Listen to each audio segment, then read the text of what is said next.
everybody. It's been a little bit, but we've got a lot to talk about. Mm. Um, just so you know, it is still cold outside.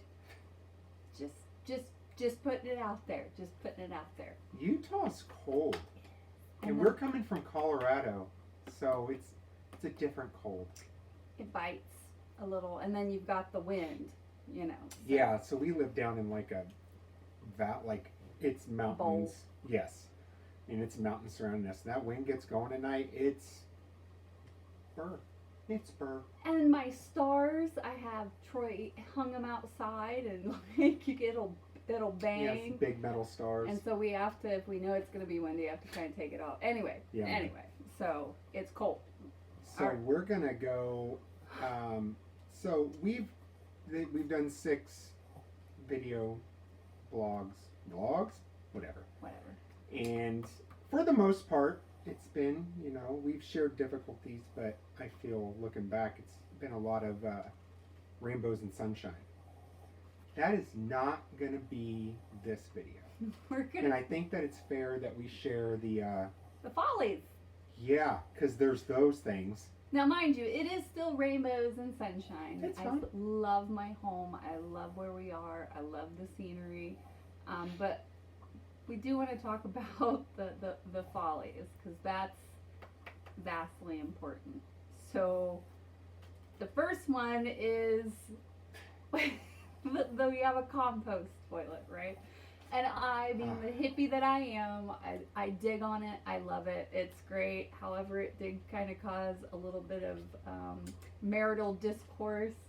Let's share this event, shall we?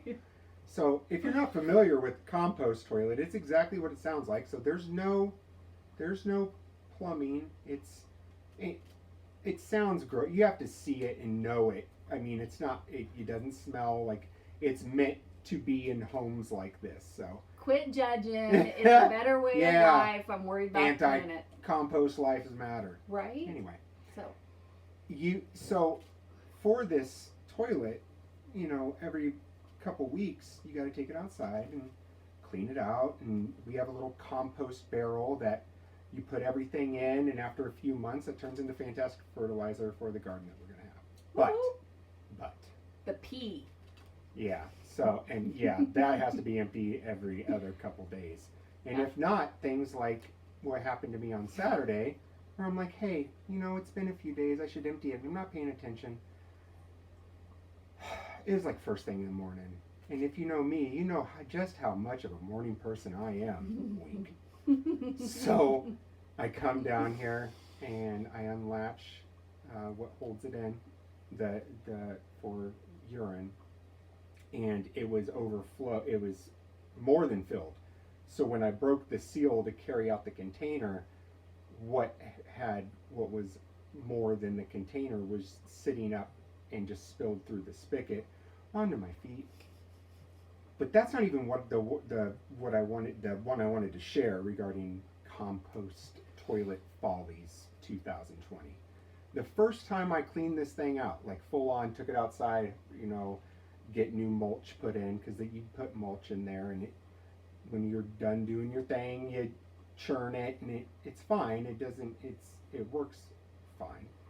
But cleaning it, that's a different story. So after I cleaned it, like 20, 30 minutes, making sure, because again, you probably, if you know me, I'm kind of a clean dude. Put the mulch in. Oh, are you talking about the... Yeah, so I am such a knucklehead. So I wasn't thinking, and the compost toilet was sitting on the ground. So I put the mulch in, it's all clean, I'm ready to bring it in, and I lift it up off the ground and I go to wipe the bottom because it was sitting on the ground and make sure it's clean before I bring it into the home. And inexplicably, I just take the thing and I turn it upside down to wipe the bottom off, but gravity is a thing. It works. And the mulch just goes everywhere on me, all over. So, long story short, I had to do everything over again. And it got all in the house. Like, Yep. I may have said some choice words like darn it. It was more than darn Good grief. it. So yeah, that is Tiny House Folly number 1. Well, and like I said, it did the pea foot caused some discourse, you know. Yeah, so Tiffany is who she is, which is an incredibly positive and just upbeat person. I'm not all the time, especially first thing in the morning. So when this happens and the reply is, "Oh, it's okay," you know, It's just pee. "It just pee, look, it's not," you know. Then she tries to bring in like something. "It's not like it's an earthquake," and you're just like, "What? An earthquake?" No, it's pee on my foot, and let me just be upset about it for like 30 seconds. So, end result, through semi-adult communication skills, We did good. we did all right. We've decided that we both must be keeping a very close eye on watch. the pee. Pee watch. And that it is not to get above this point Nope. ever again. Because pee on your feet's yuck. Pee on your feet at 4 a.m. is real yuck. All right. All right. So moving on. That's enough of toiletry talk, isn't it? So that's the Follies. I wanted to touch on the first month's bills. So we have made it all the way for one full billing cycle of, you know, all of our new hookups and stuff. And now, mind you, it's some of it's pleasure, and some of it is required. So we're not going to give dollar amounts because, well, it's just It's none of your business. it's that, and I just think it's tacky. So, we have the internet. Finally. What you've been seeing is us using a hotspot. Oh yeah, Up until just a couple weeks ago. We didn't have internet. And we pay the host home and X amount per month, and that gives us some water, Power, and just lot and rent. Garbage is included in that too. We have no monthly reoccurring bill besides the Wi-Fi. Yeah, that's it. Those are the bills for the that's it. That is our monthly billing for that is those. It's awesome. 2. Now, of course, we have additional debt, you know, like vehicles and stupid stuff like that. But that. Yeah, it's really wild to get paid, and then like, you know, we would pay our bills right when we got paid, the 1st and 15th each month, and I'm on like mad watch. People that know me know I am insane about, you know, financial. Oh guru. my gosh. So, but then we had like more money than usual. I was worried. I'm like, something can't be right. You know, I kept going and asking the neighbor or the host home, you know, do we get any mail? Like I like. It's weird. It is very bizarre. But it's exactly why we did this, and you know, now it's kind of coming full circle, and everything's coming to fruition on how we pictured this being, financial wise. Oh, and yeah. Dang. Yeah. So Yay. So I haven't been perusing the bank account, you know, over the last few days. I mean, I'm just like, weight just. And that's really launched on my shoulders. Everybody's like number one reason to do something like this, like finances is up there. If not number one, it's in the top 3. And yeah, like, yep, it works. It works. We haven't replaced those bills or that debt with any other debt. It's just, we're starting to compound some savings now, which is, it's awesome. But the most important thing is the deep breath, the relief of being under, I don't know, the only way I can describe financial it is like burden. a thumb, you know, it's just, oh my God. I just feel good. Yeah, it's Good. nice. And so, so one of the things that we want to completely do is become debt free. That was the whole goal of this, and it's not like we have a lot of debt to begin with, Right. but it's enough. So that'll Any kind of debt's bad debt. that'll lead us into our next thing we want to talk about. We're selling our home in Pensacola. Yeah, so today was a rough day. It went on the market yesterday, and we're already having people do walkthroughs. There's one couple that apparently is ready to make an offer, and there's a lot of memories in that house.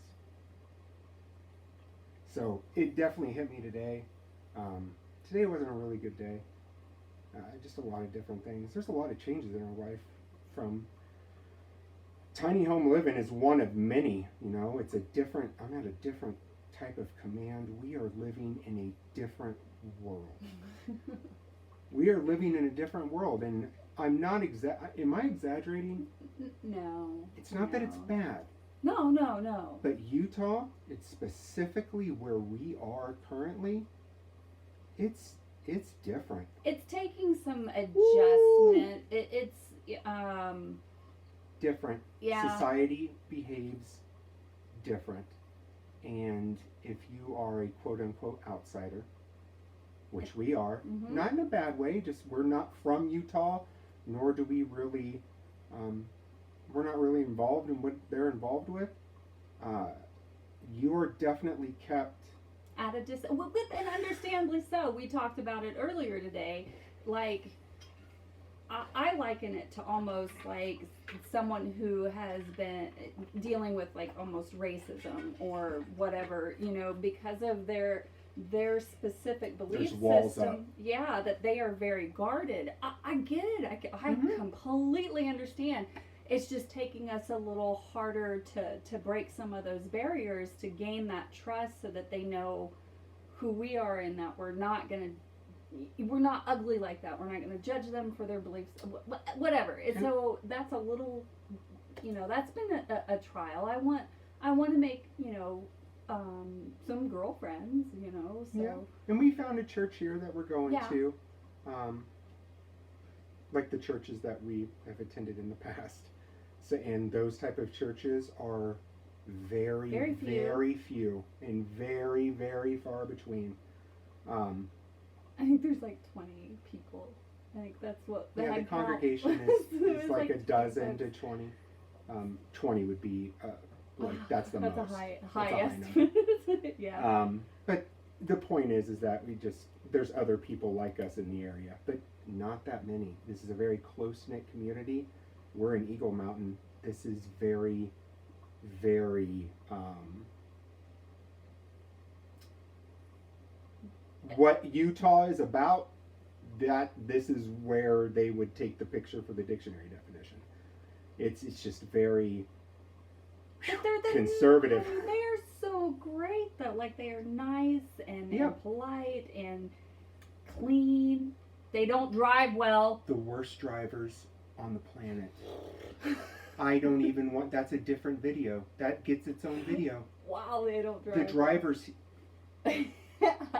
It's unbelievable. It's unbelievable. I've lived in San Diego. I've lived in Iowa. I've lived in Pensacola. I've lived in Washington. I've been all around this planet. And I am not lying. I am not exaggerating when I tell you the worst drivers I've ever encountered is right here, and it's every day, all day long. It is so bizarre. It's like they're weird. in like they are in a super rush to get to wherever it is they're going, which is, I get that. I completely understand that. However, I am also very cautious when I'm at such speeds. Like, they just switch lanes and anyway. We're getting off topic here. Okay. So the point is that the Pensacola home, it's up for sale, and when that sells, which looks to be relatively quickly, we'll achieve our debt-free status with a significant nest egg to come out of it within the first 3 months of doing this. If we sell, I mean, there's always that. You know. It's a beautiful home. Oh my gosh, it breaks my heart. Mm-hmm. Oh, it's so huge. And like this house, the tiny house could One fit in, tenth. it could fit in there like many, many times over. 30. It can fit in our bedroom, like the bedroom in that house. Our whole home. This whole house would fit in there. It's amazing. So, so I have no doubt that it'll sell. You know, but that stings. It stings. But again, like the plus side of that whole weight off of your shoulders, like we feel it already. But when we have to pay no one anything each month ever, like, neat. That's neat. That is very, very, very neat. But there's definitely some other Icks. of doing this. Vacuuming, for the love of all. I think I had put an Instagram or Facebook or something because, like, I am not even joking. I vacuum every day, multiple times throughout the day. But it makes sense, right? So one, we're like our outside until spring comes, our yard is rock, like big decorative rocks. They're not like super big, but it's like oversized gravel. So we are tracking in dirt, and there's always precipitation here, whether it's snow or rain or ice. So the wet comes in, and there's not really a place to wipe your feet before you walk in. So yeah, keeping the place clean, which we like to do, it takes some effort, which we do give. But here's my number one. And I knew it was going to come. Like, everybody asked me about it, and at first it wasn't a thing. It wasn't. And I think it's fair that we share everything in this experience, because not everything's great. Right, yeah. And not to say that it won't be later, but privacy.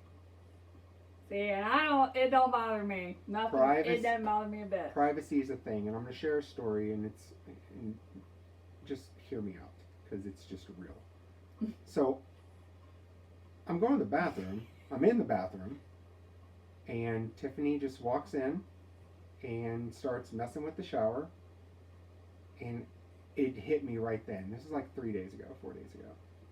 And I'm like, get out. Get out of here, please.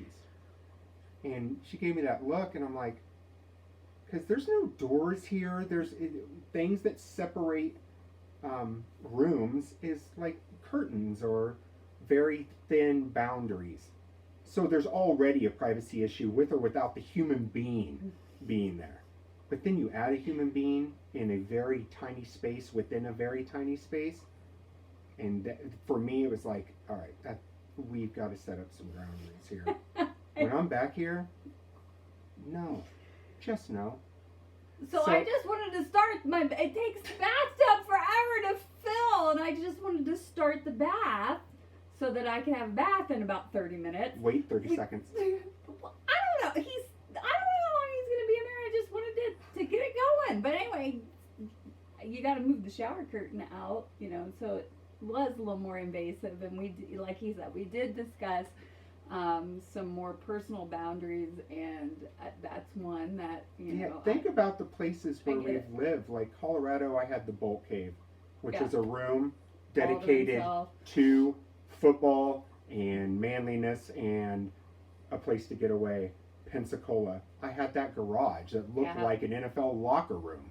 Like, for a very long time, I've been used to having these You've areas. always, because in Washington and like everywhere, Iowa, all of them. A man cave, a getaway, and there's nothing wrong with that. No, and it's good. And healthy for space. Good marriages. But that's not an option here. It's not. And then on top of the fact that the weather here is really cold, so we've definitely been feeling like cooped up. Yeah. Yep. Like any opportunity I have, a half day off, a day off, let's go do something. And I'm adamant about it. It's not even like a debatable thing. Let's get out of this house. I'm not gonna lie, today I was looking to see if there was a mall that I could just go walk around because it's cold, but I don't want to. I've been here, and so I go to the gym, but there's so many people there because Utahnians are so freaking healthy, you know. Fit area. Oh my God, so good for them. But so I was looking at, you know, how far away is, like, you know, one of those indoor malls or whatever, you know. But yeah. So if this is something you're thinking about doing ever, like, prepare yourself. Not that it can't be done, and I don't like it any less. Right. But I just felt that it was fair that we share, like, there are downsides to this, or there are Adjustments. big adjustments, Yeah. bigger than what you anticipate them at the start. But honestly, it's so far the good outweighs the bad. Oh, definitely. There's a lot of stress that is gone by doing this. It's worth it. The juice is worth the squeeze, as I would say. Oh my gosh. Was there anything else that we wanted to I think cover? we covered all of it. We're good. Ulshoeffers, tiny living. We got our passports. So yeah, if you watched the earlier videos. Oh, Patrick Waters. I know you don't need a passport for Hawaii. You're an idiot. Right. I love you, dude. Right. I do miss you. Very much, Melissa. The babies. So that is what's new. That's the downside of Tiny Living 101, Utah. Go to driving school. Oh my God. I'm over it.